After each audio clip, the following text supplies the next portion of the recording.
All systems go. Clear for liftoff.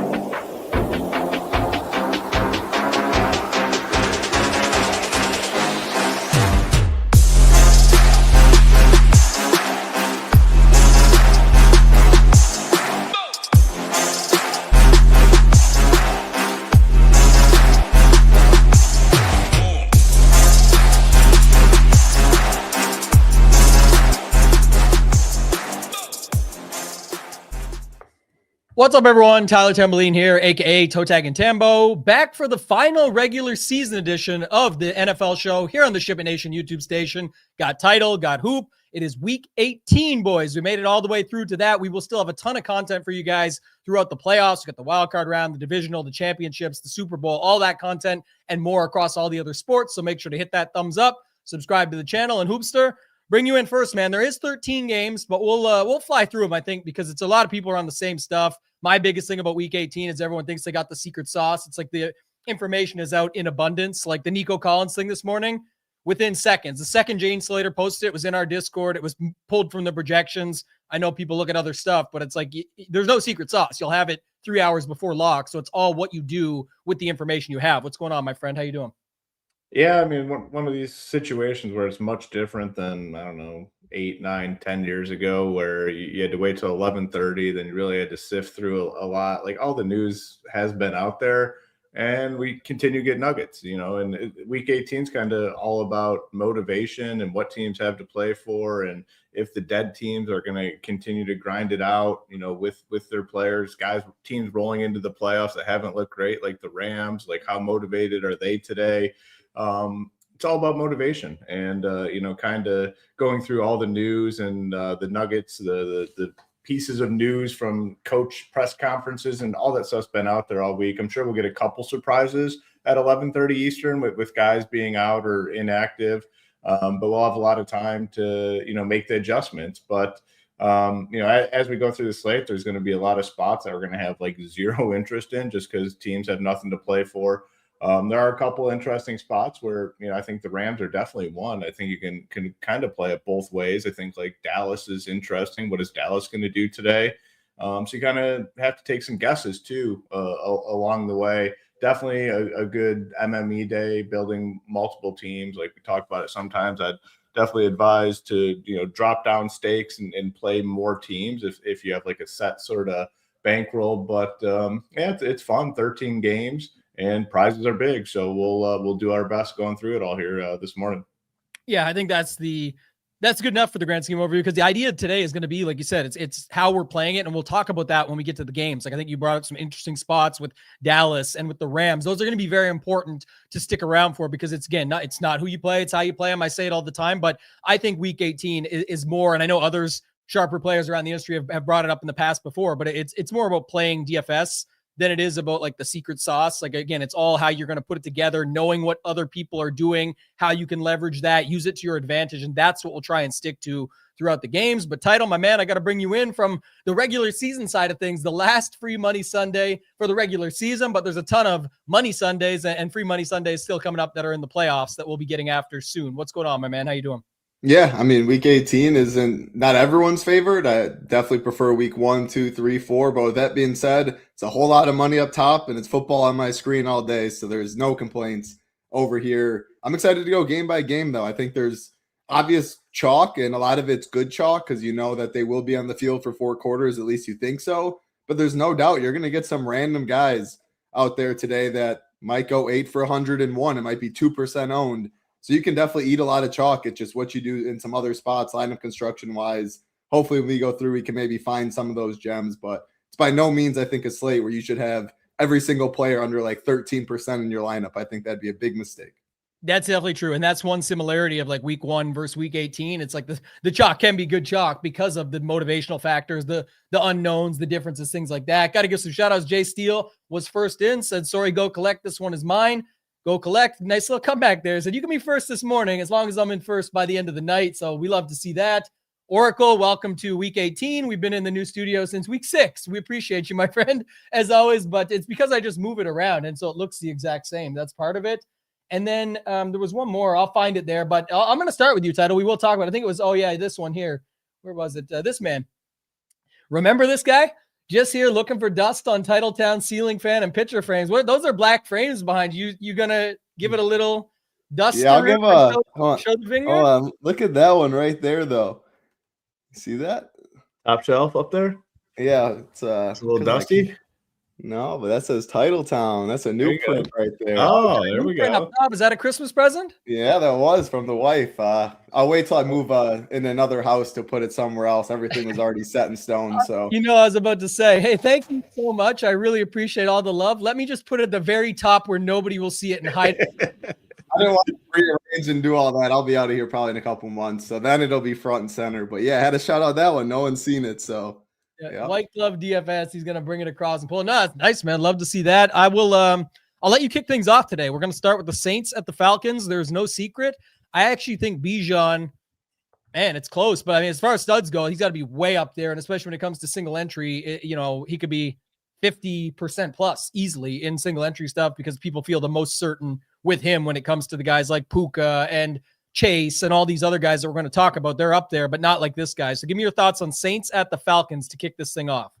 Yeah, Bijan definitely is at the top of the list in terms of just safety.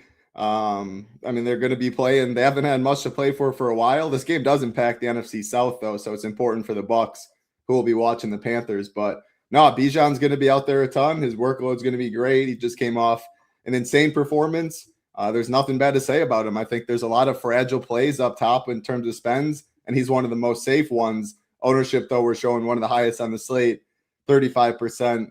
After that, I don't hate Pitts. I don't hate Drake London. I mean, we're showing 9%, 4%. They're going to be on the field again, like for 4 quarters. That's what I'm looking for most of these spots. Who has upside that's going to be on the field for 4 quarters?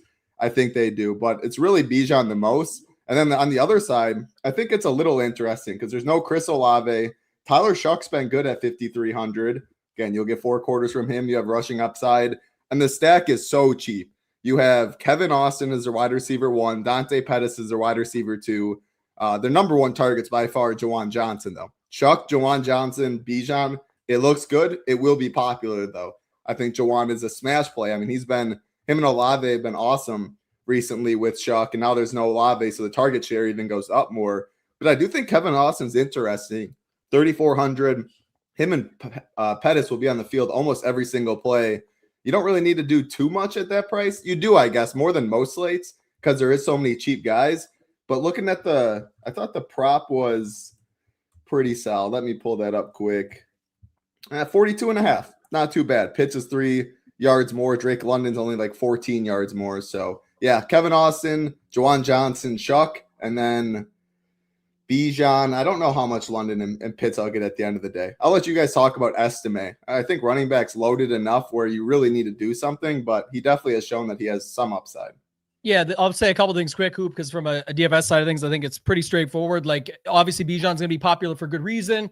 Our man Go Collect is reading the stone for this. Just remember in the single entry stuff, though, like the higher, the optimal, but then if we put a 50 next to it in DK ownership and then decide if that's what you want to do. Not saying don't. I'm playing him in places, including my main in some spots, but my main lineups in some spots are just noting it. It's how you play him. And so for me, Hoop, Shuck, Kevin Austin, Pettis, Juwan, you can play them all. Juwan's the only one of those 4 really getting ownership. So if I want to attack this game and target it, if you will, then I like having like Shuck, Austin, Juwan, Bijan. And then it's not just chalk Bijan with chalk Juwan. It's you put other pieces into it. Title mentioned it, but with them sitting, Olave out, them sitting down, Mason Tipton as well. Now you've got Pettis and Austin Jr. feels a little bit more comfortable from that perspective. So I don't know, Hoop, do you got anything else you want to add with this one? I guess the only other thing I'll say would be Falcons defense as a way to slice and dice into Bijan as well. 2,800. Most are starting at the Vikings or going up to a pay-up defense. That could be another way to play different. Thoughts over here, Hoop? Yeah, no, I do agree with this. I mean, it is the one flaw in the playoff structure, and it seems like it happens every year where one division is really, really weak, and then they end up getting like a home playoff game at, right around 500. I would like to see this restructured as well. I mean, divisions don't mean shit. I mean, it's just 3 random teams that you play twice throughout the year. I mean, because they're located in the same geographical location. Like, I hate that part of it, but nothing can really be perfect. So I think everything else in terms of the playoffs is solid with the 1 bye and all that, but the division winner regardless of record, getting a home playoff game, I think is a little goofy, but can't have everything perfect. In regards to this game, the Saints and the Falcons, it is wild because this division is so bad. And like right now, these two teams are probably the two best teams in the division. I think the Saints and the Falcons are both better than the Panthers or the Bucks. And they're just here to, Falcons are here just to play spoiler today if they want. And they've looked good, coming off the big win against the Rams. I think they come out to win. Bijan is in a phenomenal spot today. His ownership is going to be high, but man, he looks to be like an absolute smash play today. Clear best, skill player on the slate in terms of projection and all that. So good with that. If you're playing a lot of teams and you're very high on Bijan, I think you should include some Drake London, include some Kyle Pitts, but that's probably it. On the Saints side, like Title said, it is very cheap if you want to play it. Shuck has looked good. There is rushing upside.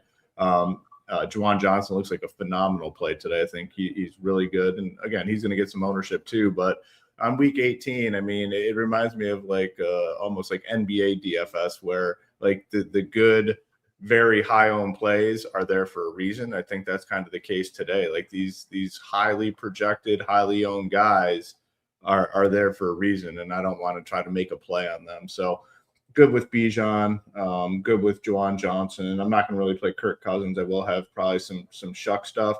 The only problem, it's not a problem, but like when you are playing the Tyler Shuck stacks, the rest of your team is probably going to look pretty similar. So I would look, if you are hand building those stacks, I'd look into it because you probably are going to get a lot of Bijan. You're going to get a lot of Bijan and Puka, a lot of Bijan and Jamar Chase, a lot of Bijan and Jahmyr Gibbs, who are the other expensive guys that are looking good on the slate. So I would, kind of be a little careful, but not too careful because I don't think it's going to be a popular stack overall.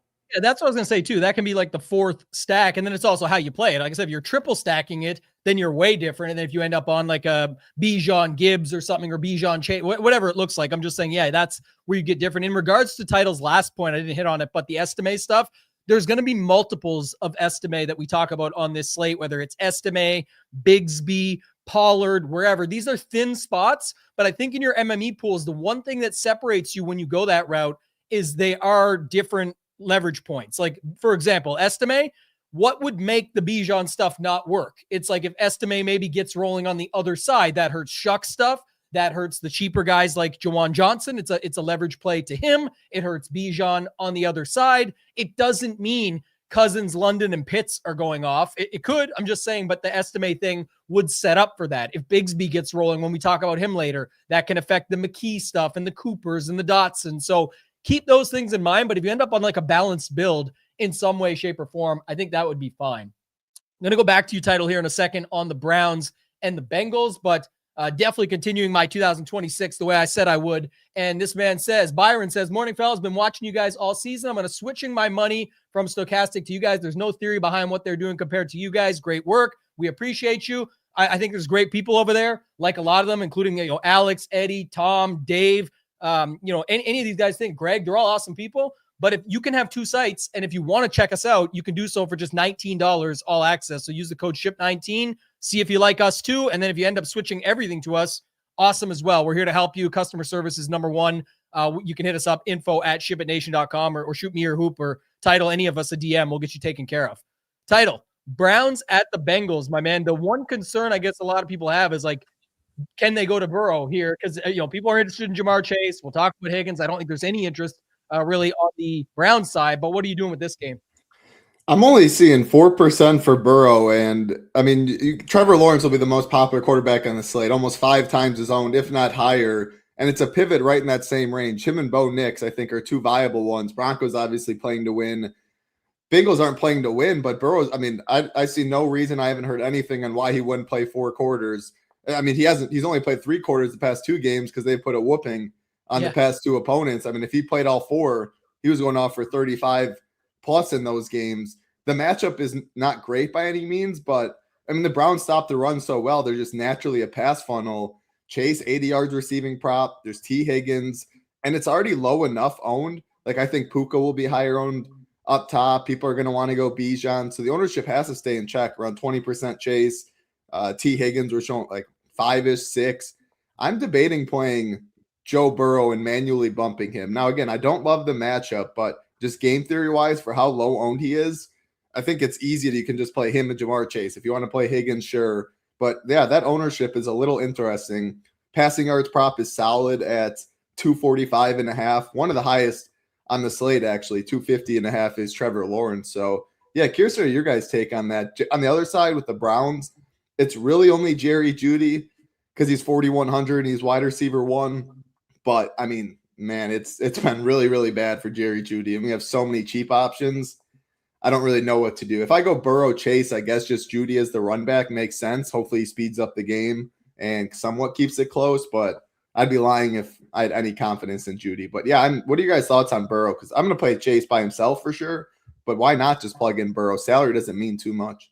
Yeah, I like the call of the Lawrence swap over there. I guess, the point that was made by the chat there with Jerry Jeudy stuff, with no Njoku, no Fannin Jr. now, it's like they have to go somewhere. Will he rack up enough at 4,100? Could it be someone else? Exactly. Like, it just makes it really difficult. I'll go to you, Hoop, on it. What's your thoughts? Bengals at home versus the Browns. Pretty much the same as what Title just said. I mean, Joe Burrow at like no ownership, so it's not going to take much to get overweight. I mean, they obviously have nothing to play for, but the offense is kind of humming, and they're willing to chuck the ball around, and that's what you want from a quarterback. Yes, Jamar Chase is going to get some ownership, probably a decent chunk, because he's one of the premier spends on the slate. So I'm in on him. I'm in on Burrow. I think Chase Brown, I mean, the matchup isn't great, but he can get a lot of dump offs here as well. And then T. Higgins at like no ownership. Compared to Jamar Chase, I like it. I mean, we're showing, I think I just looked it up, as like maybe like 4%. So I mean, outside of Jamar Chase, everything else is low. Yeah, we have it at 5% for Higgins. So yeah, I like the spot. Jerry Jeudy, probably the only guy on the other side that I'll be playing. And yeah, I mean, I think Joe Burrow, where salary really doesn't matter. We have a ton of cheap options. It's easy to play them. To me, the ownership should be higher. So I like the Burrow spot here for sure. Yeah. My girl Nika says, I have a Wildcat ticket that I haven't used. Should I use it today or hope they have a contest once the playoffs start? I think they'll definitely have contests. You also know by the expiry date, usually it's longer than expected if that's the case. So you should be able to save it if you don't feel comfortable about the slate. I will say the slate is very condensed. We've already talked about it a bunch. Like, it's going to be cheap stacks, pay up running backs, et cetera, et cetera. So if you like something against that and you have an angle of attack, by all means, approach it today, because there's still a ton of games, which means potential for more variance and whatnot. It's up to you, but I don't have too much else to add in the spot outside of Higgins. I think T. Higgins is a really good one-off, $2,500 cheaper than Jamar Chase. I like the Chase Brown stuff. He's been doing just fine. I think he's okay in this spot as well, but it's going to be an MME, but it's just more, it's almost $8,000 still to go up, and he has to kind of have that game again. And so it's tricky for me, but I would play $6,000 T. Higgins as a one-off if going there. Hoop, I'll stay with you. We got the Nico Collins news, as we talked about off the top of the show. Very early, had it in the Discord right away, out of the projections pulled. We've got the Texans at home versus the Colts. What does that say to you, or what do you think about that? And then how are you approaching this from a DFS perspective? Yeah, I thought it was somewhat surprising, and it's a healthy scratch, so he's definitely healthy and good to play. But they just basically said they don't want to risk anything, keep him fully healthy for the playoffs, avoid injury, and they do have some motivation today, I guess. Like, if the Jaguars lose and they win the division. Now the Jaguars are favored by 14, so pretty unlikely, and they're probably seeing that. They can, with a win, even if the Jaguars win, get the 5 seed. To me, this kind of leads me to believe that they're fine just with whatever position in the playoffs they get, and they're good, and they'll take their chances when they get there, and they probably see that it's very, very likely that the Jaguars win today, so they're not going to push and risk anything. So I guess for me overall, a little more concerning. I think people are immediately going to say, all right, give me Higgins, who had the big touchdown. Give me Noel, who had the touchdown. I want to load up on Texans now because Nico Collins is out. I'm a little more skeptical on the situation now. They are favored by a lot. They should be able to win this game regardless. So to me, I think they might just take a ugly, grind it out sort of win and get out of town, not risk much with CJ Stroud. So I'm much lower on the spot after Nico Collins got ruled out. So I don't know. I mean, curious to see like what the ownership is on some of these pass catchers with him out, but I don't like it all that much. I mean, there's alarm bells going off in my head now that Nico has been essentially a healthy scratch. I think they're just willing to take whatever spot they get in the playoffs and kind of let it roll from there. I mean, what really is the incentive to get the 5 seed, right? So if they're conceding the fact that the Jaguars are going to win, like, what is the incentive? They're going to get the winner of Baltimore and Pittsburgh on the road. If they go down to the 6 seed, they're going to get the 3 seed on the road. They probably just don't see much of a difference in their seeding. So I guess it's a long way of saying I'm pretty much off this game in total. Yeah, I don't want to add too much to it. The one thing I will say, title, and then I'll let you give any thoughts you have. But I think I've got the Texans D over the Broncos at what looks like it could be 1/3, half the ownership, whatever. I think we know the Colts are going to let Riley Leonard just sling it around and do whatever he has to do, and we'll see how that shakes out. But the Texans D is definitely very solid. Some are worried, I think, that if they're going to sit a guy like Nico, do they start sitting those guys down? I actually don't know or don't care because I don't think it matters. Like, I honestly think this D could be, especially in that type of game that Hoop mentioned, you could just see that be the case. I don't have much else at all to talk about here with the setup that it is. Do you have anything else you want to add with Colts at Texans? No, Texans D is my favorite play. I'm definitely worried about the Texans. And I mean, yeah, the Jags are going to probably win. And this game's at the same time. Like if the Jags played at 325, it's a different story. And maybe they don't do it, but they're definitely going to be scoreboard watching. Assuming the Jags are up big, I could see second half. The starter's not really playing too much. So yeah, pretty much just Texans defense. If you're playing a bunch of teams, you want to play some cheap Schultz, Higgins, Kirk, something like that. You just hope a half's enough. Schultz goes 5 for 50 and a touchdown, something. They'll be very low owned. But yeah, if I was only playing a couple teams, I'm not getting to this game outside of Texans defense. I'm totally good with. Yeah, it's week 18, so kind of irrelevant, but just of note for reading the chat like crazy. Obviously, people know Hoop loves his Dalton Schultz, and they wonder, like, if Hoop doesn't, if he's playing MME set, I'm sure that there's going to be some Schultz or something could get in there. But my point would be, if someone doesn't say something is super high for them, it just means like most people are looking for 1 to 20 lineups. I don't know where he would end up in that, unless you're on Stroud, then yeah. But otherwise, there's like 5 other tight ends you're probably considering, or guys with your stacks or run backs or all those things. I don't know, Hoop, you want to rebuttal it, but are you playing any Dalton Schultz?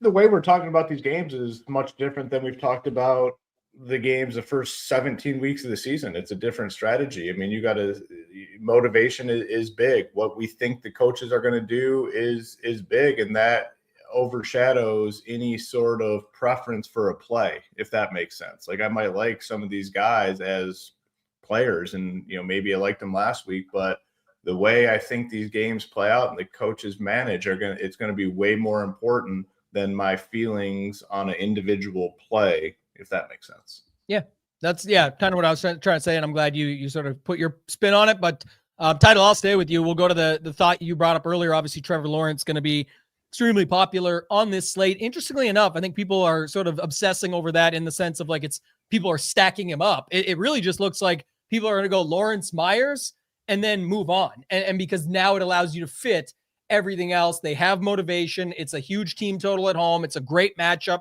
for quarterbacks, et cetera, et cetera. How many people are really playing Lawrence with Brian Thomas Jr. or Lawrence with Myers, with Washington, with Strange, with DK or something like that? There's definitely still other ways you could go here, but it's pretty obvious why, from a motivation standpoint and matchup, people are in on Trevor Lawrence. What's your thoughts on this game, Jags at home versus the Titans? Yeah, there's no doubt it's chalk Trevor Lawrence, but the nice thing with him is there's just so many ways to play him, and it's pretty difficult. Like you see a Parker Washington game and Jacoby bust. So if you do get it right, it can still be pretty narrow, even with the chalky Lawrence. So I think I'm going to be overweight just because you can play it in so many different ways, and you hope you get it right, which narrows it. At ownership, I think my favorite's probably Brenton Strange, a onesie type position where Jawan Johnson for 400 more will be a lot more popular, or people will go Trey McBride. I think Brenton Strange is very strong at 3,800. I think my next favorite would probably be Parker Washington. He very might well just be Trevor Lawrence's favorite target. Like Jacoby always has the props. He has the touchdown stuff. I like Jacoby, don't get me wrong. But man, watching a lot of these games, like Parker Washington's a beast, and Lawrence absolutely loves him, and he's showing to be a lot less owned. Then there's Brian Thomas too. So with all that being said, there's also ETN, who's like 11%. He's expensive. So they're implied for 31 points. I want exposure to this game. I think ETN and not playing any of the pass catchers or Lawrence is a very good way to go about it. If he's the one that rushes 2 in, then that whole stack can die out, and that's a way to get leverage. We saw it on the winner for the DK final. I think Lawrence and ETN together, still not my favorite way to do it. But yeah, it's viable. The good thing is there's so many ways you can do it. They're applied for 31 points, the most on the slate. They have to win. The Titans are bad. There's a lot of appeal for it, but Lawrence will be chalky. Jacoby will be pretty chalky. After that, ownership will be in check. I'm going to play it a lot of different ways. I'm playing a lot of teams, but yeah, if Lawrence is actually 20%, I think I can play like 35 and feel good about it. His rushing upside as well in the red zone also makes it viable to just skinny stack him. As we saw, he rushed in 2 touchdowns before. So yeah, chalk quarterback, but a million ways to play it makes it a lot more appealing. Titan side, I don't know, Chig maybe. There's no gunner helm. So I think Chig gets a big uptick in snaps, and he's actually athletic. Like we just saw him break that 50-yard touchdown or something last week. You mentioned DK. I don't love the Titan stuff as much though, but yeah, I like Jags. Chi-Chi, get the yayo, man. You could play Chig and you could play Chamir. Double Chi-Chi over there on the Titan side. But I'm actually going to bring up the stone for this one, Hoop. I know we haven't brought it up all season. It's obviously behind the paywall, but this is one of the more intriguing spots. I don't really care about the previous game, so for people seeing it, they're not gaining much with that. But in the Titan spot, like these are what we look at, right, is these higher upside options. It doesn't mean they'll come through, but the bigger one for me, Hoop, and why I like having the stone, everything in one place, is you got the stack ranking. You can see the implied team total. And everyone says, well, that's not a secret. Like Trevor Lawrence can be high owned. We know that. That's also right here. We also know how often he showed up in our optimals, and then we could see what the leverage looks like. But one of the biggest standout things for me is I get the Myers stuff, but this is the best way to look at them. Look at Parker Washington, Brian Thomas Jr., and Myers, and we can make fun of BTJ all day. That's fine. But 20, like even the ceilings, but the one thing, and even the optimal, but that's because more people are playing him. That's why he's going to show up more often than not. But just to note it, all these numbers are not very far off. So I think a lot of people that just get so glued in on like, oh, well, it has to be Myers. He's clearly the guy. Look at the props. Look at this. It could, if it's the other guys, don't be shocked. And if you're a member at Shipping Nation and have the stone, we've got it for all sports. This is the little things that you'll find that can be intriguing in the difference. You know, you see there's still pretty good stuff on Brenton Strange. You see the pass defense is bad. The rush defense is bad. Okay, what's ETN looking like? Well, he's actually the highest positive leverage on this spot. But Hoop, I'll kick it to you. Any thoughts on the Jags or ways to play them different? Wouldn't it be so fitting for BTJ to finally have a good week? Week 18, they got to fire him up going into the playoffs, 2 touchdowns, 100 yards. What do you think? Yeah, I mean, exactly what you guys said. I mean, I don't mean to be boring, but I don't really have anything else to add. Like, I think Trevor Lawrence is a good play. He's going to be highly owned, but they're highly incentivized to win this game. They have a massive team total. And I know that quarterback ownership gets spread out more than we think. So the ownership on Lawrence has to be held in check. Everyone that's playing him appears to just be going directly to Jacoby Myers, and that makes it great. Makes it easy to stack it in different ways because we have a lot of different options. You can play him with ETN if you want. You can play him Brian Thomas, like you said. Maybe is this the week? We've been playing him all year long, and it hasn't been the week. It would be very fitting for week 18 to be the week. Parker Washington looks like his favorite target. Like it looks like the favorite target of Trevor Lawrence. And then you have Strange at tight end that's going to be low owned. So these are the spots that are perfect, even though it is somewhat high owned in terms of the quarterback, but you have so many different ways to play him. Single stack, double stack. He's rushing more. I mean, 2 rushing touchdowns last week. It's an ideal situation. And I guess, if you want to play Chig or the DK guy. I mean, that's bullshit too that he pronounced the name DK. That clearly is like, that's Dyke. His last name's Dyke. It's not DK. Like that. Don't church it up, buddy. So don't church it up. I'm not super interested in much on the Titan side, but really like the Jacksonville side. Yeah, I think the last point is what Title said. People just look to avoid it because it's chalk. Don't be this person when you see Trevor Lawrence on a winning lineup and say, of course, it was Lawrence chalk that got there. When it's a Lawrence, BTJ, Parker Washington, Strange lineup or something, like that's not the same. You knew Trevor Lawrence was chalk. You knew why he was chalk. You're allowed to play him just like everybody else is. Find out how to play him differently, and that's what becomes the thing. And like Title said, there's just so many ways. It's like on a showdown slate title when we have Josh Allen captain. It's like, yeah, but I can play him like a million ways, or showdown with Mahomes when he was out. You could, at least that's where I would want to use him more than classic slate, because then I could move him around. And I like the fact there's so many options, because now I can play the good captain, but get different. You can play a good quarterback spot this week and find tons of ways to get different with it. I think it's more the high stakes single entry stuff where people are just cutting it off. But if you're in the $25 Millie Maker and you want to have 25% Trevor Lawrence and play it all with doubles and triples and run backs in some and not in others, like there's a ton of different ways that you can go there. All right, let's go to this game here. Title, the Packers. We know you're a big fan. We see it even hiding the wife's Christmas gift for more Packers photos behind you. We've got the Packers at, man, this is another guy. Wouldn't it be so fitting if week 18, I think he actually needs to show up to get a 1,000-yard season, which is insane to say that Justin Jefferson is not at 1,000 yards, but not really when you think about the quarterback situation all season. Title, Vikings at home versus the Packers. Your thoughts here? 53 yards Jefferson needs. Might go for $153 today. Finally on and back on my guy, Justin Jefferson. I mean, Packers are playing their bums with Travion Diggs. And to be honest, I want Travion Diggs if I'm an opposing wide receiver. He takes way too many chances and can get beat deep. It's all back to what McCarthy, 9, as he likes to call himself, will do. At the end of the day, it couldn't be a better spot for 9. They're playing the backups. They're in the dome. Packers aren't playing for anything. McCarthy's playing every single game. He's playing for his job, essentially. It's all important to him. I think Justin Jefferson's a phenomenal play. Yeah, I was going to wear my jersey, but the wife was sleeping. I couldn't wake her up. I think we see a gritty. I want to be overweight. I don't need to play him with McCarthy, but I will say, if I'm seeing 1%, 2% McCarthy, which is what we're looking at, 5,200, he's going to play 4 quarters. It means something to him. He has a little rushing upside. I already like Jefferson, so I was trying to find low-owned quarterbacks that I thought have a real chance at the optimal. 1-2%, I think McCarthy actually does. So I'll be playing some of that. And then Jordan Mason is the last one. No Aaron Jones. They're big boy favorites. They're at home, 71.5 rushing prop. When I don't play Jefferson or McCarthy, I do want some Jordan Mason. And the last thing, when I play Mason or whatever, I can play Vikings defense. Clayton Tune is no good. Again, they're resting everyone. Packers implied for 13 points. I'm on the Vikings today. So, yeah, you can see all the stuff behind me. I'm saying go Vikings because my money will need some of these Vikings. Go Jefferson. Clayton's going to get tuned up over there by that Vikings defense. And you got Jordan Mason you can pair with it. I think what's funny is, what did I see today? Trevion Diggs got picked up by the Packers, and he's going to get the start this week for them. You know, they're going to give him a shot. I hope he's on Jefferson all day because that'll be free money Sunday for sure. All right, I love that. Let's get it. I want to clip that later. So Justin Jefferson, I love it. Hoop, give us your thoughts here, man. Anything you want to add to this one? I don't know. I can follow up that. I mean, Title's usually pretty even keeled guy, doesn't get emotional, and he's fired up for this Minnesota spot. So I got my first note of the show. Bump Jefferson, maybe some JJ McCarthy. I'll never call him by the nickname. I refuse to do that.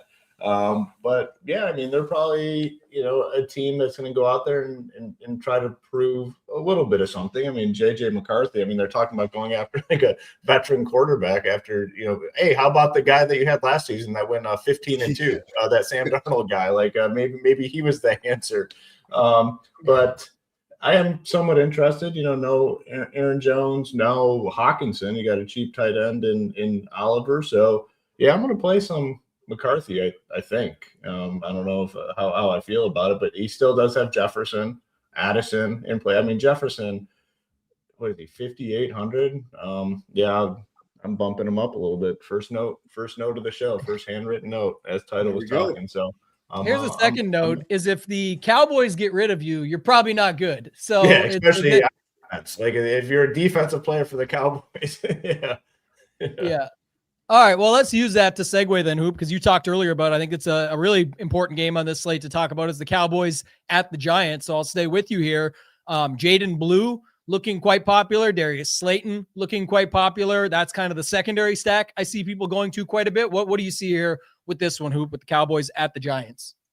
Yeah, I mean, the one thing with the Cowboys for sure, we talked about, like, they never have anything to play for. They haven't recently, and they just always play their guys to the end. And I think this is a tough situation because there was a weird quote, I believe, from the coach, or it was from Jerry Jones earlier in the week about Dak starting, but we'll see what his role is. So it's kind of weird wording, I guess. But man, like if he's playing 4 quarters, if we think there's a chance he plays 4 quarters, like they'll play hard. Like they'll play all the way to the end. And it's a good spot, big total in this game. And I think the Giants, I mean, the Cowboys defense is not great. So I think the Giants will push it a little bit. So I think this has a chance to be a good game, but I'm not fully convinced on Dak. So I do want to see what you guys have to say on him playing the whole game. You have no Javonte Williams either. Jaden Blue's looking like a solid cheap play, 4,300. But man, like they'll just pass. Like if they do get into a back and forth, it could be all passing. So I think I am inclined to play the Dallas side with Dak. I like the Giants. You know, I think Dart will push it. Just so many pieces in this game. Like you have 2 cheap running backs. You have wide receivers on both sides, potential tight ends. I like both quarterbacks, but to me, it's all contingent on what we think happens with Dak and if he has a chance to play all 4. So I don't have a strong read on it, but you know, if you guys think Dak's going to play, like I'm definitely going to be overweight on the spot for sure. I just think it involves the skill players here, like the Pickens, playing for a contract, Blue in a good spot, like kind of mixing those two together. And I think if it's going to be a game, then that means they're going to be in it. So if you go the Dak side, I get it, but I'd be more inclined, Title, to go to the Dart side and even stack it up further. Like you could go Dart, Tracy Jr. Mind you, Singletary seems to get in there every 5 seconds, which is extremely tilting. But if you go Dart, Slayton, Pickens, Dart, Slayton, Pickens, Blue, like make it a game if you're getting around this. And I feel much more comfortable about the Dart side staying in there longer, just because I'm worried a little bit about the Dak side. I'd still be able to get a piece of those. Maybe it's Dak to Pickens early, and then that's where Pickens keeps rolling from. But I don't know. It's tough to say. I like the Dart side more, though. What do you got with this one? Yeah, I think I do as well. I'm nervous about this game on all fronts. And kind of when I feel like that, like we're seeing CD 13, Slayton 14, Blue 11, Tracy 8. I think it's one of the spots where I can just be around the field on all of them and then cover my bases. If I don't love it, like all that ownership fits into chalky lineups really well. You play a Trevor Lawrence and all that, a one-off CD or Pickens or something like that. If they do play 3.5, 4 quarters, I mean, they have as much upside as anyone, applied for 27 points against a bad defense, and that makes your lineup a little different. I'm a little more skeptical. I do think they show some Milton. Dak plays a half, 3 quarters. If that's the case, when Milton comes in as CD and Pickens coming out with them, I mean, who knows? If it's 4th quarter, maybe. I just don't have a strong lean on this, so I don't want to make an overweight stance or, to be honest, really an underweight, because if we do get 4 quarters, this could be the best game at very moderate ownership. And I do like the others, like CD Pickens leverages some Jaden Blue stuff. And then on the other side, I don't see myself really playing Dak. I think I just would rather play the individual pass catchers. On the other side, I do like some Dart, definitely good rushing upside. No, Wanda Robinson hurts him a little bit, but makes it really easy just to play Slayton as a skinny stack. And if you don't play that, I do like Tyrone Tracy. The Singletary stuff is annoying, but if Tracy falls in the box at any point, like he could easily have a 20+ game, 5,500 at low ownership. So I think the more I talk, I'm interested when I play it like either Dart, Slayton, and then you pick one of Pickens, CD, and Jaden Blue. Otherwise, just go Tracy and pick one of them and hope it's just skinny stack that way. This is one of my least confident games, though, in terms of how it's going to go on the Cowboys side. Yeah, everyone knows I'm a huge Hodgins fan. I've been there since day one. Brought that up earlier this season to remind everyone. I love that spot. So 3,100, super interesting on this slate at $1,000 less than Slayton at 1/8 the ownership. Can get there just as easily. The other thing too is the Bellinger stuff that keeps getting brought up. We know there's no Theo, all of that. It's more just a product of the slate. Like I think that's going to be, if you're building Dart lineups, get him in there. If you want to have him as a one-off instead of Slayton, I get it. So like that's just, again, look at your lineup, think of it as a whole. But I will say from a DFS perspective on this slate, I know there's 13 games, but there is something to be said for treating it like a 4-gamer or a 5-gamer and just saying like, what are my spots? And that means you can't play them all. And to Title's point, if you just left this game out of some of your lineups and you had, let's say, 4 Jags and 2 guys from the Chicago game later on and something like that, you're treating it like, okay, these 3 teams are going to crush. You could do that. And then while you would, I don't know how much FOMO you would truly have by not having Jaden Blue and Darius Slayton. If they get there, yes, you're in big trouble. But if they don't, you might be in a better spot, because a lot of people, to Title's point, that fits every build on this slate, is putting in Jaden Blue and Darius Slayton. So just keep that in mind as you're building your lineups. All right. Does your books have Cowboys props up? Because DraftKings doesn't, and that's also something I look at a lot is Week 18 props. And when books don't list like the whole team, I mean, it's for a reason. They have no clue what's going on. They don't want to take money on it. So do you see it on yours? Yeah. I got 69.5, sorry, on Pickens and 71.5 on Lamb. Okay. I mean, that's very solid props. Jamar Chase is 79.5. So, all right. That's interesting.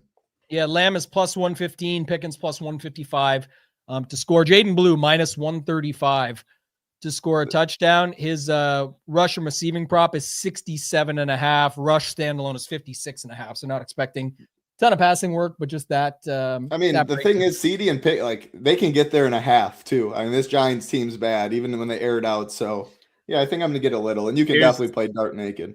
Here's the big question on like the Cowboy stuff and even Dak, if you are considering it. If this is a close game, let's say it's within a touchdown. Do you really see them pulling Dak to go to that other guy? I mean, what are they playing for? Yeah, but I don't know. I just don't. They're the Cowboys, though, man. Someone said it. They're an entertainment team, right? Yeah, they're gonna. I see what you're saying. I just don't see them pulling Dak in a close game. They're gonna say, "Oh, we beat," like someone said, "We beat our division rivals in Week 18." Like I think they can get up. I think they can take a moral, not a moral victory, but a what's the word I'm looking for? What's it called? Something victory, but someone in the chat will probably have the terminology. If you think that, you got to play it. I think like pretty. I just don't think they're gonna yank them if it's a close game. I think they're gonna go for the win, and yeah, maybe it's a moral victory. I don't know. I'd feel better about it if they were at home. I don't know if there's any merit to that. Like you don't get booed as much or something. I don't know for sure what I'm going to do with it, to be honest. But man, play a small percent of your portfolio. Yeah. You'll be really mad if they go off and you don't. Yeah, you don't, and I don't have it. Yeah. And also the first half stuff that you talked about. I mean, look at Drake May last week. It's like Dak is definitely a guy that could go off in the first half against the Giants team. That really look at last week. We had that one pegged, right? Like the Giants going up against the Raiders. It was pretty obvious and. The way it's set up. So they tried when they needed to there. Do they do the same this week? I don't know. But if they do, that could even push it further, Hoop. So to your point on the Dak side, I think it is somewhat interesting with the totally different build. If you have like a Dak, CD Lamb, something like that, like that's just totally different. And it's going to leverage all of the Jaden Blue stuff as well. So think that's interesting. All right, Hoop, I'll stay with you. Jets at the Bills. This will be a much quicker one for me, but I think like the Bills defense, maybe the Bills backup running backs for later in the game. I'm not high on James Cook, Josh Allen, Shakir, none of those guys. Nothing for me on the Jets side. Anything you got here, Hoop, with Bills at Jets? No, this is a full fade game for me. Nothing whatsoever. Title, Bills D maybe, or nothing else? Keep it rolling. I mean, you can play any random defense, but no, I'd keep it going. All right, I'll stay with Hoop then. I really want to get his thoughts on this one because Dan Campbell, Ben Johnson, we've already seen this, right? But now what do you think this means? What are you seeing, Hoop, with this one? It's the Lions at the Bears. How are you treating this one? Yeah, I think this is one of the better games on the slate overall. I mean, we don't have many games where we're anticipating both teams to be playing all out, and I think that's what we have here. I mean, the Bears are highly incentivized to win. If they win, they get the number 2 seed. I think they want that. They're at home and they're playing a rival, obviously, in the Lions, and the rivalry kind of grew when Ben Johnson went from Detroit to Chicago. The Lions beat the shit out of them early on in the season. Then the Bears went on an amazing run, and the Lions are going to play. I mean, they're definitely playing. I guess the one question is Amon-Ra going to play? And I think he does. And I think the Lions are full go here. And then the Packers are going to be very incentivized to win. And luckily for them, they're going against a very, very shitty defense. I'd say the Lions defense is bad. So, and it looks like the Bears are going to have all their pieces too for the first time in a while. I think, is it Rome Odunze playing? I believe so, right? He's listed questionable. I did want to see that. Rome officially questionable. He hasn't played. He returned to practice Friday as a limit. So there's a chance he has like the full weaponry today. I think it's a really good spot for Caleb Williams and this offense at home, projected to score, what is it? Like 27, 28 points. I think the Lions are going to push it on the other side. Lions had the situation, was it 2 years ago? Maybe 3. I think it might have been 3 years ago, last week of the season, going into Green Bay, and they played all out. Like, they had nothing to play for. It was a disappointing. I think they made a run at the end, but fell a little short. It was like maybe the first year when they did really well in the second half, but they had nothing to play for. And Lions went all out. I expect them to go all out. Dan Campbell is not going to want to lose to Ben Johnson here. So I think both sides go all out. Jahmyr Gibbs, I think, is a really good play. If Amon-Ra St. Brown does play, I think he's a good play too. A lot of people see that questionable tag. We're probably not going to have the news at the 1 Eastern lock. So a lot of people say, I'll just take Jamar Chase or I'll take Puka. I think Amon-Ra is a good play. Jameson Williams, and I'm going to keep playing probably a little bit of Tesla. I mean, just that is the one area, actually a lot of areas where the Lions fucked up this year, but not having this guy as a bigger part of the offense is absolutely insane. Like, he is a playmaker. There's no doubt about it. So, maybe a little bit of him, but for me, it's definitely going to be a much bigger focus on the Chicago side. I think they're in a really good spot here. Offense basically at full strength, and I just don't think they're going to have much resistance here. And the nice thing is you have a lot of different ways to play Caleb if you are going the Caleb Williams side. I mean, a lot of different pass catchers to pair him with. So I think it's a really, really good spot for the Chicago offense today. Yeah, another game here title where it could be a popular spot. Well, wait, I know already you're seeing Gibbs and Luther Burden III and guys like that get ownership, but there's so many ways to play this game. And then, like you said, if you get the Amon-Ra stuff, you get the Rome Odunze was limited his last practice, got to come back for a limited practice, whether or not he goes. It's interesting. No props anywhere I can find on Rome. So maybe, which was the similar thing this morning, is the other props started to push up. So we're getting almost 60 yards on Burden, almost 50 yards on Loveland. DJ Moore's up to almost 40, Zacchaeus almost 30. It's interesting to see what happens with Rome as we get closer to game time. But what are your thoughts here on this one, Title? Yeah, that is interesting about Rome. I'm expecting him not to play just because, why would you not give him he hasn't played since week 13, I believe. Why would you not give him another week off heading into the playoffs? But I do think both teams go all out. The Dan Campbell is going to want to beat Ben Johnson. Ben Johnson's going to want to beat Dan Campbell, keep the team rolling, probably want to play the Packers with the 2 seed. Now, with all that being said, it's still a pretty tough game in the sense of there's a lot of when you get to Chicago stuff. Is it a Swift game? Is it a Monangai game? Is it Burden? Is it Loveland? Is it Zacchaeus? Is it Caleb Williams running? So that makes it, I guess, somewhat appealing in terms of if you get it right, it can do well, but it's tough. I'll definitely play Caleb Williams. I'll play Loveland. I'll play Burden. I think that's where I'll leave it at the passing game. And then when I don't play that, I think DeAndre Swift's a pretty solid play at 5,900, minus 105 to score, 60.5 rushing prop solid, can catch passes out of the backfield. And it leverages a lot of that Caleb Williams stuff. So, yeah, definitely interest there. Lions stuff a little tougher in the sense I think they play, but, man, their offensive line has been terrible. Goff has had no time. I think the Bears absolutely send pressure. And I think it's going to be Gibbs just has had no space to work. Is it going to be Dan Campbell giving his guy Montgomery in a revenge game 18 carries and stuff like that? I wish I knew. Gibbs, I do know, is my favorite by far. Just because he can catch one pass for 70 yards all there. Whereas Amon-Ra, I do prefer Puka. I do prefer Chase. I don't know. It's pretty close between the CD and stuff. I just think I'd rather play Gibbs and hope he has the upside and just breaks the slate just because he's one of the best players in football. But I don't love the Lions stuff as much, even though I do think they go all out. To Slav being more involved. Jameson Williams' floor is literally 0. So I think they go all out, but it's a tough spot for the Lions. The Bears are playing great. Their offensive line's decimated, and Goff struggles under pressure, like Coop always says. Yeah. I mean, the Amon-Ra, if he still has this questionable tag going into 1 Eastern games, we're showing 17. There's no way. SaberSim has it at 12. I think it could be under 10, right? I mean, if he still has this, if there's no certainty going into 1 p.m. Eastern games, he has to be probably sub 10%. I'd assume. Is there any doubt on him? Have you heard anything? I mean, it feels like I just have looked at that as probable, but yeah, I mean, I assume he play. For me personally, I think he's going to play. Yeah, it is interesting, because the afternoon window is huge. We didn't say from the top late swap, but if you want afternoon only slate with them jamming all these games there, it is worth noting the Michael Wilson and Puka are in the afternoon window, which will definitely get some ownership, like Cooper's, Jahan Dotson. There is a lot of wide receiver ownership that will be in the late game for late swap stuff. But I do think I agree with you. I think it's probably closer to the 10% now that I think about it. Michael Wilson changed his name, actually. No, yeah. I mean, that dude's a grown man. We'll get to him. I'm already getting hard thinking about him. Okay.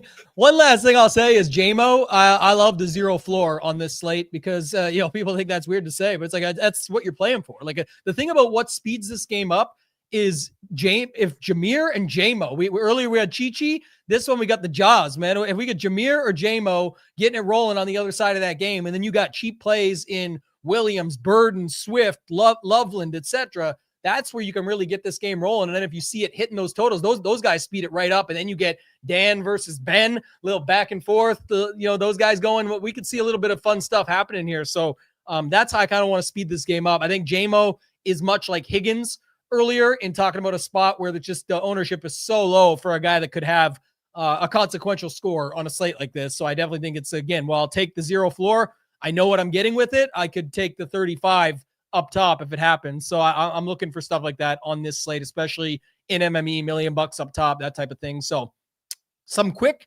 games coming up here. I think we got one in the middle. We're going to talk a ton about the Rams game, Hoop, but Chargers at the Broncos first. And you got much with this one. I think the Broncos D is going to be the most popular on the slate going against Trey Lance. But I also think that's why I said with the Texans thing earlier, you could cut into the Broncos D with RJ Harvey. I think he's one of those balanced running backs that's below the studs, but Trey Lance, we already know what he is and have seen it. I'm not saying he's good. I'm saying more of like, I just feel like they're going to try and just run the ball or just play keep away. I don't know if we'll get as many opportunities. The Broncos D, very sound, very solid, but what's your thoughts? Who Broncos at the Chargers? Yeah, just real quick, wanted to put this up for our guy Gary. He's at Children's Hospital with his son. So thoughts and prayers to your son, your family, and man, nothing worse than having a sick kid. So hopefully, everything goes in the right direction. In regards to this game, it's man, like the Chargers are projected to score 12, like not even 2 touchdowns. The Broncos need to win to secure the number 1 seed. And they have a solid team total on this slate without much ownership. So for me, that's the one thing that definitely stands out. Like Bo Nix, 3-4%. RJ Harvey, I guess it's kind of even going a little overlooked. Like we have it at 13, Sabre has it at 9, Cortland Sutton right around 10. You're getting a team that's incentivized to win at low ownership. So we definitely will have some Broncos stuff today. Their defense is in a really good spot. Harvey with the Broncos defense is fine. The only reason, if this was highly owned, I'd be totally off it. The fact that no one's really playing it, I'm going to definitely have some in my 150. So I'll kind of just leave it right there. Yeah, I got Harvey Love, Broncos. That's about it. Title, anything you want to add? Not really. I don't know if I trust the 13% for Harvey. It might even be a little lower at the price. He's minus 160 to score. I mean, they need to win for the 1 seed. Nice number. That's a very. I think we updated it to 8 now as well. Okay, yeah, that's pretty appealing. A way to eat into Broncos defense a little bit there, and then Cortland Sutton is a one-off. I'm totally good with too, but good price on both sides. They have to win. Sutton would be a good one too. I like that call as a one-off there because it's just a spot that he could be the guy that's the beneficiary of it. We could see 25 plus out of him at that price point. It's not bad as a way to get different on this slate. Most won't have that fitting into their wide receiver pool because they're going all the way up or using these guys, which we'll get to soon. The Eagles are coming up. Don't worry, we'll get there. But a big wide receiver we've got to talk about first. Title. This is a big game. Give us your thoughts here. Rams at home versus the Cardinals. Puka, 9K. Originally, they said they would, keep their starters rolling. McVay said it's going to be a starters game. We're good to roll with this. And then everyone denied that and said that's not going to be what he does. We have such a large sample size of like a couple other times that he said this and didn't do it. So you know how that works in week 18, but now everyone's turned back the clock and said, oh, wait, well, they actually are going to play now because what this game means. And I kind of believe that. So what's your thoughts? Rams at home versus the Cardinals and your boy, Michael Randy Moss Jr. Wilson over there at just 6,600. Yeah, I mean, the dude keeps making plays. You can keep doubting him. He'll keep showing up. Unfortunately, ownership will not be like 3% like it has been the past couple of weeks. No Marvin Harrison, but I think the Rams are going to play. The props think that they're 14-point favorites. They've only taken money minus 150 for Puka to score. Like they're putting the props up. I mean, they've played bad recently. It's not only kind of like they want to pick their matchup, but you just want to get on track in a tough NFC and get rolling. So if this game is playing all 4 quarters for the Rams, like how am I not going to play 4% Matthew Stafford? If Puka's really just 30%, he plays 4 quarters. That's probably the most under-owned play on the slate. Like on a slate like this where salaries are relevant, 4 quarters of Puka would just be insane. So I'm definitely going to be in on the Ram stuff. Obviously still no Devontae. And then you can easily just play Kyron Williams, 8%, 6,700. I'm going to keep riding that. The Blake Corum stuff as well. He's not playing, right? Was it officially ruled out? I saw questionable, and I just didn't expect he was going to play. That's also official on it. Yeah, we can look at that. But that would even make Kyron, because he got hurt last game, did Corum, never came back, make him even stronger. I like Puka. I like Kyron. I like Stafford quite a bit. And then I'm definitely playing the run backs. I mean, yeah, Randy Moss, 6,600. Probably should be 8,600. He needs, 93 yards to get 1,000. He's getting 1,000 yards. There's no ifs, ands, or buts about that. Trey McBride is a complete stud. He's a great play at 7,500. They're just going to keep playing their guys for 4 quarters. Even when they're down 30, you got McBride garbage time touchdown last week. So, yeah, sign me up for McBride, Wilson. I don't know how much percent I'm going to get. They just got you good, man. That was a good one. And now he's going to keep. Hey, I am rock hard. That's for sure. Ain't no doubt. This game is definitely going to be on the winner. Sign me up for everyone in this game pretty much. Yeah, this was a big factor here, Hoop, is what, came up. Is obviously it feels like, to your point of the playoff issue you have earlier, and now the Rams. I know the other side of this, though, just quickly, the point I'm going to make first is that, it now feels like they're playing for a bye with how good they are. And that is shitting on those teams, but I don't care. That's everyone saying the same thing. You don't want to be playing Philly or Chicago if you can be playing Tampa Bay or Carolina. That's just the NFL in a nut. You get it. But it's how much do the Rams really need to do to beat a Cardinals team? And that's where, people struggle, but they got to get points and get the lead to make it happen. So what's your thoughts on these Rams at home? Yeah, I think it's kind of like a perfect storm for the Rams situation. I mean, they've been playing like crap going into the playoffs. You never want to be playing like crap going into the playoffs, and they've been playing very bad. And then, McVay, a coach who typically rests his players in similar spots, comes out and says, we got to fix some things we're playing.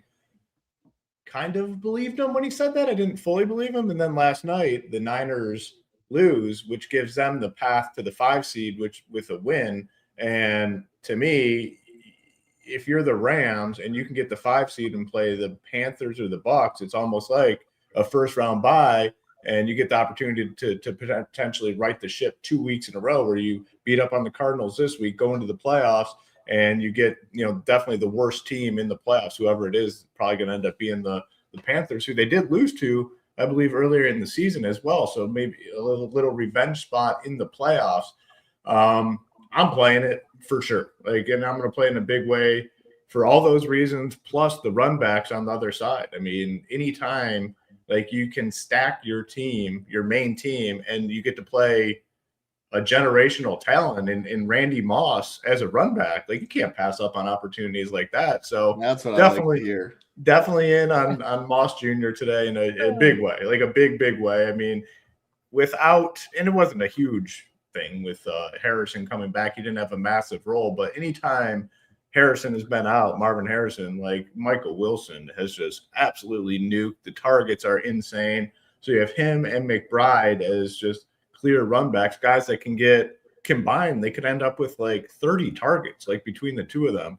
And I'm not worried about the blowout thing. They're favored by 14. If that happens, it happens. And probably somebody just absolutely went off on the Ram side, maybe probably Puka or something. So not worried about the blowout. And teams don't really pull their guys in blowouts until it's 20-point lead, 3 touchdown leads. And that's in the fourth quarter when they've already done enough damage. And it's very rare where a team is up by 25 at halftime. Yep, that's good. We're pulling our starters. It just really doesn't happen all that much. So I think the Rams are in a phenomenal spot.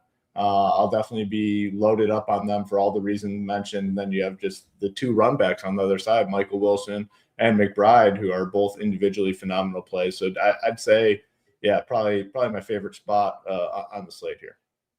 More like his dad this season than his son, just absolutely owning this guy, sunning him on his own team and just crushing Marv Harrison into the abyss. But I will say, when you said generational talent on the run back, I definitely have interest in that. The generational talent, though, is putting both of them in, but Puka on the other side of this game. I think it's funny. You have no ownership on Brissett, but you have all the ownership in the world on Wilson and McBride. What makes it all work the best in the way this game ends up going back and forth is putting the three highest owned guys and then using the low owned quarterback in Brissett. And then, yeah, you can still stack in similar value plays, but you can also get different in other ways. That's where you can start to pull in your Estimes, your Harveys, your Genties we're about to get to. Like, there's other ways that you can go within a lineup like this, but I do think it's interesting. And I think, like they said, there is multiple reasons. Stafford, MVP odds got flipped last week with the Drake May game there. That's something he's got to come out. You said getting your team rolling into the playoffs. McVay could be a liar.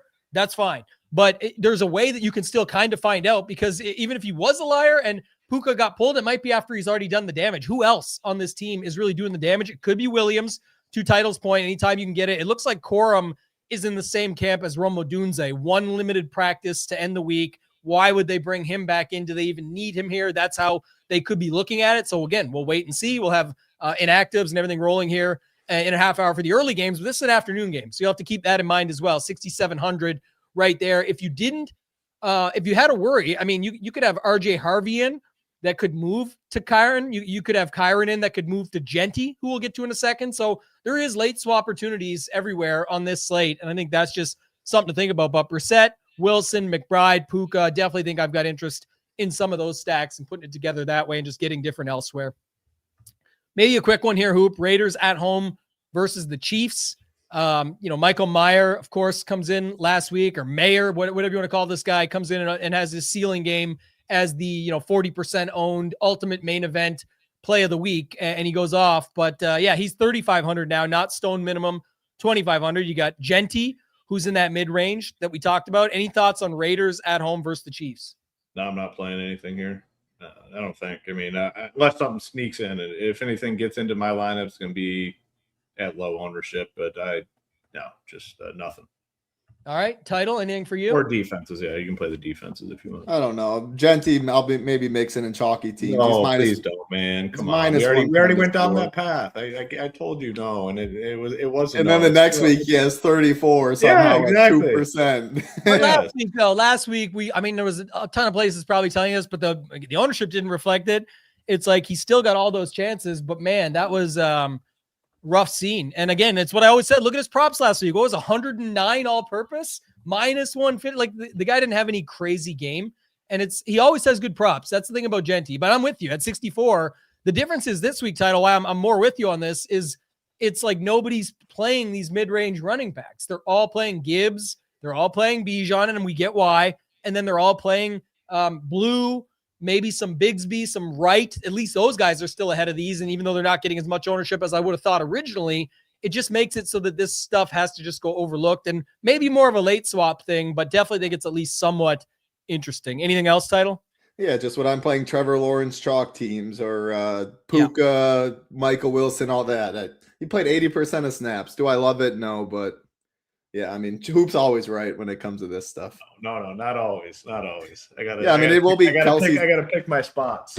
It will be Kelsey's last game. They're incentivized to lose too. Like they get the number one pick with the loss, right? The Raiders. Yeah, they were incentivized. He still played 80% of snaps. Like they're just Pete Carroll's riding who he's got. It's a gross game. It's just. What were you gonna say on this? It's his last game. I think he retires personally. The problem is Olin Dookie or whatever his name is. Like it might not matter. Like they might try and get him the ball every possible way, and that dude just stinks. So yeah, that's true. All right, let's go to someone who doesn't stink. The current MVP leader right now, Drake May at home, Title versus the Dolphins. Looks like Jalen Wright, Greg Dulcich, those guys maybe get a little bit of love. If you haven't heard in the last 7 weeks, it's worse than Black Friday sales, these incentives nowadays. But Diggs and Henry have some incentives that they're going for that we've been told about on X for, like I said, 7 weeks now. But Drake May at home versus the Dolphins. Anything you got with this one? Yeah, Diggs might need his incentives with what's going on. But pay it off, yeah. I think Dulcich and Jalen Wright are phenomenal plays. Dulcich at 2,600 will be tight end one. No Darren Waller. I mean, they should be trailing a bunch. and they're not going to take out these guys. So him and no Achane, obviously 4,200 Jalen Wright. I do expect him to mainly take over the base work, and then Ollie Gordon runs his like goal line type stuff. So I like both of them. I think they're strong plays. Patriot stuff's tough because a lot of that has to do with the Broncos. At least they're playing in the afternoon. If the Broncos lose, Pats can get the 1 seed, but they're obviously big favorites. Expect them to be scoreboard watching. I think you for sure get a half, maybe 3/4. And we saw last week that could be enough for Drake May. I honestly think my favorite way to play Drake May, though, might be naked. I'm curious to hear you guys all thoughts on that because he can rush 1 or 2 in. And if you pick the wrong guy to pair him with and you don't get a full game, you're going to see flames today, or like min cashing will be pretty tough. So I don't know. I'm kind of scared on Patriots stuff just because there's so many guys. It's Travion, Stevenson, this, that you need to get right. But they clearly have upside implied for almost 30 points. So, yeah, what are you guys doing with Drake May stuff? Yeah, I think it's like this stuff. They let people play full seasons on like serious charges until it goes official. Yeah, they don't really do anything with these players. Yeah. It's like it's all part of the business, if you will. As bad as that sounds, it's not good, obviously. But like I say, from these NFL teams, they usually let it ride until the suspension has to happen. So almost have to. I mean, it's like, what is it? Innocent until proven guilty. So it's like you can't just assume that it happened. I mean, if it did happen, that's ridiculous, and obviously he'll face the full wrath of the law. But man, gotta kind of you have no choice but to let him play. But yeah, for me in this one, it's the same stuff. Dulcich, I think Jalen Wright's a really good play. And then on the Patriots side, they could drop to the 3 seed as well. I mean, it's probably not much of a difference, 2 to 3, but I don't know. Vrabel just strikes me as a guy that's playing to win. They're projected to score right around 30 points.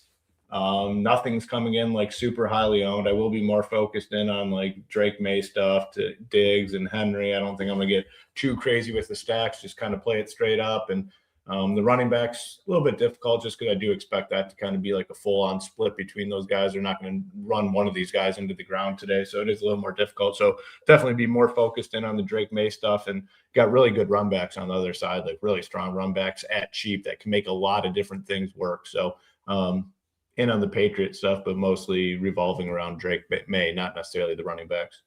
Yeah, I'm also not certain on this Jalen Wright stuff because I feel like for the $100 more, people are going to be more interested in blue just because of the Slate ownership. We talked about that week title where it was like Judkins and Browns D and like one was going to lift the other.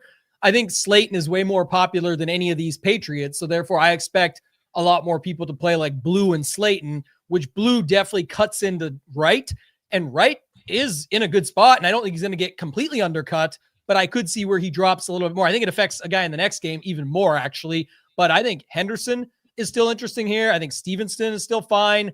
Somebody said it here, but it don't really matter if you just go back to last week. Yeah, like I'll take 3/4 of Drake May playing for the MVP again. He was forcing it. They're throwing it. Vrabel lets him. Like it's all part of the plan over there. And I didn't know. For him not to play, though, on the Drake May thing, it's like you're assuming that the Patriots are closely watching the scoreboard and then that the Broncos have a huge lead. Like it would have to be like a massive blowout to assume they're just going to yank him because they are playing for the 1 seed essentially today. So if that Broncos game if they are scoreboard watching and then the Broncos game is somewhat close, he's staying in the game. It would have to me. Right. Literally say if you're crazy enough out there to think this, then jam your Bo Nix stacks in. Because you're saying I'm not playing May. Well, guess why he wouldn't be playing is because Bo Nix or Harvey or somebody's going off. So get your Broncos in your lineup if that's what you think. Again, all these things correlate together. That's a good point. But they're same time game. I mean, like you said, they'd have to be up 21-0 in the first quarter or the first half, 28-0 for Denver for Patriots to even consider it. So I think you're getting 3/4, if not more. And the last time he played 3/4 was with like 30-something plus DraftKings points and just tossed them around. And I didn't know about this birthday, but there's a very special birthday tonight. And it is King Henry getting them into the playoffs. Let's go. Look what happens when they play their best running back and you just run him out there every time. John Harbaugh trying to save his job. This guy's lost, man. I can't wait for that game tonight, but get Derrick Henry on the field and leave him there until nobody wants to tackle him and he has 4 touchdowns. That's how you win. Are you nervous about this guy right here? Your boy? That fella? I am a little bit, actually. Yeah, just it would be something he would do. It's right up his alley. But man, he's taking the flack after last week because of the sack. We didn't mention that earlier, but man, what an opportunity for Myles Garrett today. I don't care if Joe Burrow could do whatever he wants to try and avoid it. That same O-line is still standing in front of him. So, man, it could be 2 sacks in the first half for Garrett, and the record's taken care of quick. But that'll be a great game tonight. Great game. I'm excited for that game tonight. Yeah, it is what it is. I'm obviously a Ravens fan, so it makes it more exciting. But I think Lamar back, first time all season. He's practiced all year, man. Please, just one time, get this guy. But Barkley, birthday on the Super Bowl, getting the job done. This is like the Ravens Super Bowl to get in because they're not winning many playoff games, if any. So just win this one to at least get them there. That's what we want to see. So, all right. I don't have anything else to add on this Patriots game. The guy I was talking about, Hoop, and I'll go to you on this last game first, was Eagles at the Commanders. I think at the start of the week, honestly, it's not just Bigsby. I'll start with him. But at the start of the week, I think people were more in on Bigsby. But then as you got the Blues, the Wrights, the Gibbs, the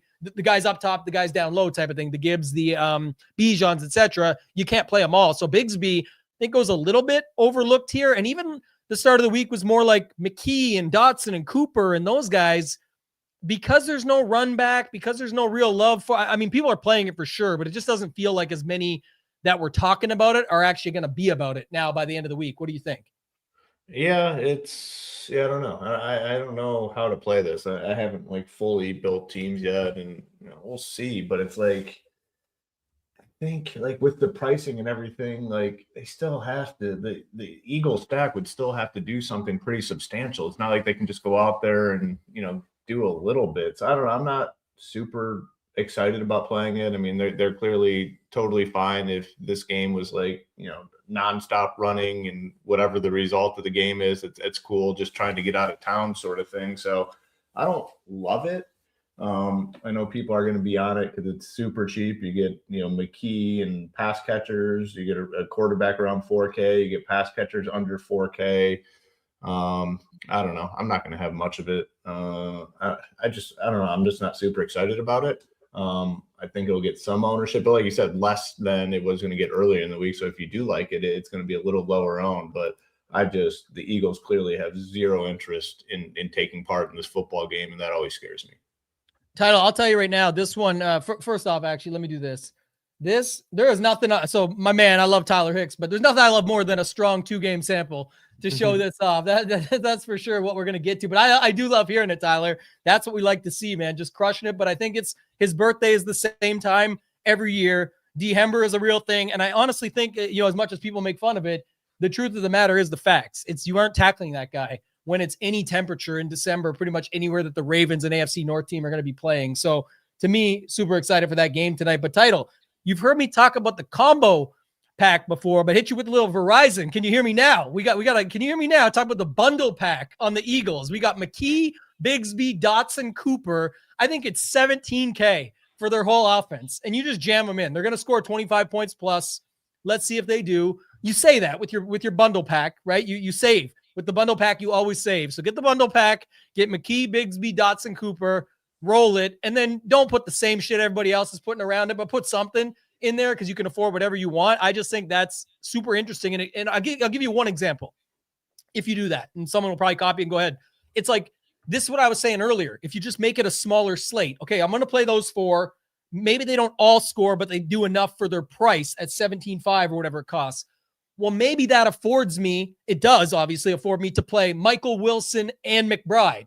I won't have Brissett in this one because I'm on this, but I'm going to jam a really expensive spot over here. But now it's maybe in a different spot than others. Now you can't play everybody else the same as everybody else because the way your lineup's built. So I don't think you'll be able to afford it all, but I love stuff like that. What do you got here with this Eagles game? Yeah, for those that don't know, Tambo used to be a car salesman. Now he's talking a little cell phone salesman. I don't know if that was a prior life. Yeah, I mean, this man, he has it all in the brain. So I love that. But yeah, I'm in on that bundle pack, like you called it. They're implied for 23 points. And the thing is, like, they're playing their backups. We know who they're going to play. They're still favored to win. They're still favored they're expected to score like 22, 23 points. Last year, some people I see talking in chat, Rio mentioned, McKee threw for 269 and 2. Dotson was their wide receiver 1 last week in week 18. He had 11 targets. He had 16 DK points. It's really clear it's going to be Dotson and Cooper as your 1 and 2. So it's concentrated. They're cheap. McKee's cheap. He's good. He's been good in preseason too. Like, when he drops back, he can make throws and make plays. It's concentrated. It's cheap. It allows you to jam Puka, Gibbs, whoever you want. But if you don't do that, then I can play Tank Bigsby at 54, who's going to be very low owned. I think it's going to be Bigsby over Shipley, mainly in base stuff. And then you leverage some of that Cooper Dotson ownership. We're not showing a ton, but there's no doubt they're going to get ownership. So yeah, I'm in on the Eagles stuff. Implied to score a little over 3 touchdowns. I'm hoping it when I play McKee stuff, it's Dotson and Cooper. I won't play anyone else after that. And then if I'm not playing that, I hope it's Tank. And if he falls in the box once or twice, he can leverage a lot, and very few are playing him. And you can, with all that being said too, you can also play the Eagles defense because it's not Mariota, it's Josh Johnson back there again. I mean, yeah, that's pretty gross. So I'm in on the Eagles stuff. Yeah, they said I forgot to include the Calcaterra in that bundle pack. You could do it differently if you wanted to. I just think I want to use that to open it up to get a real tight end in there. He does fit. We'll try and sell you the Calcaterra and add like $3 more. Like, have you ever wasted? No, don't. But wait, there's more. If you add there's more. You might. Yeah, you get Netflix for $10 a month. You know this actually. I use my sales and talking abilities to not have to sell cars. It's too cold out on the lot up here in Canada. So I said, listen, make me a sales manager. Let me help train these people versus sell these cars. And they're like, how do you plan to do that? I said, just give me 90 days. There's a 90-day trial. They brought me in. It ended up working out. It was okay. But yeah, I don't want to go out in the cold. That's too much cold out there. Always thinking ahead. That boy. I don't know about being on. You know what? This is a good point though, Jerry. Like, I actually don't really love the JJ McLaurin side. That'd be good for you if it hits in your lineups. But I'm just saying, one point on this would be that I thought of earlier this week, and we hit it on the very top game. It goes with this last game, is the Tyler Shuck stuff. Like, I actually think like Shuck, Kevin Austin, maybe even Pettis with Jawan. Like, I feel better about that. And then you could put like a Bigsby into it and say like you're doubling up on, if I'm not going to that cheap bundle pack, let me get the other. You know, there's like an iPhone Android user, one bundle for them, one bundle for them. It's like it's your McKee pack and it's your Shuck pack, and which one do you want to go to war with? So that's how you got to look at it. But then I would think about considering something in the other side. So, all right. Any final thoughts from you, Langley, man? Sorry, the Eagles are tapped out. There is no more to sell us. Love that. All right. Worst $3 I ever spent. Hoop, you know, it's 19 now, but nobody ever spent less than $20 for 5 days all access to Ship It Nation to come hang out, get all the gear. The Stone, best tool in DFS. We say it over and over. There'll be plenty more on that leading into the golf season upcoming, but it's been amazing. It's going to be awesome through the playoffs for Showdown. A lot of people winning a lot of money. Just go to shipitnation.com, click winner's circle, and you can see all the winners. And that's what's nice to see. But Title, any final thoughts from you, my friend, before we get out of here? Yeah, I just want to thank everyone for hanging out for 18 weeks. I mean, I always love doing these Sunday shows. No better day. Wake up early, go hit the sauna quick, come back, talk football, and watch football all day long. So prizes are massive. Late swap is very big. And then playoff football is a lot of fun. And we've said it multiple times. I don't think it's ever been this open, or at least it's been a long time, and odds reflect that. So we'll get Saturdays, Sundays, like a Monday showdown slate. Prize will be massive. We'll be talking still. Content will be up. And yeah, NBA is still in full force. We'll be having shows Monday through Friday with that. MMA will be back soon. College football is still going. So yeah, no better time to get over to the nation. But good luck, everybody. Yeah, you said it, man. Lots of sports ongoing, Hoopster, as we still got it rolling here, right? We've still got it. And like I said, we're going to be here for the playoffs. So to Title's point, appreciate everybody sticking with us through this. We got a lot of action still to come. We've got NBA, PGA is just around the corner. I know there's a small break on some of the other sports. Our man Nades and the Crew Sharks and those guys in the Discord all over NHL. We got all the community sports that people are in talking about on a daily basis as well. So pretty interesting. Someone said sauna drop to close. Appreciate that. Wearing my Ship It sweatshirt, guaranteed to win the millie with either Brissett or Shuck. Definitely think that's interesting. I also like this one earlier, Hoop, that where did Tyler say it? It's like a win-win for a Steelers and a Ravens fan. If the Ravens lose tonight, you have to fire Harbaugh. I don't care what friendships he has.